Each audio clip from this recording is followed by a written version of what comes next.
Hi, today I would like to show you how you can transfer files from an Android device to Google Pixel 5. Firstly, go into Play Store on both devices. Now click on the search bar, type Send Anywhere and download this app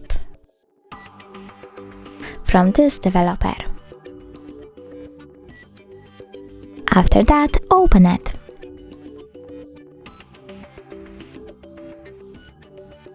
Now click I accept, confirm, continue, and allow. After that, you need to select Receive on Google and Send on an Android. Then tap on all of those dots and choose Send in order to send all of your files. It will take some time though, so I will only click on this one photo, choose Send and tap Got it. From here we have two ways to connect. You can input this password over here and choose Receive or Scan QR code. If you wish to scan the code, tap on the scanning icon on Google, then choose while using the app or only this time and point your device's camera at the code.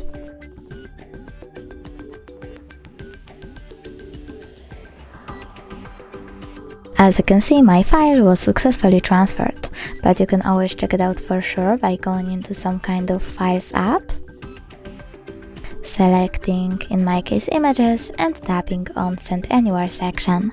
Thanks so much for watching. If you enjoyed this video, don't forget to leave a like, comment and subscribe. Bye!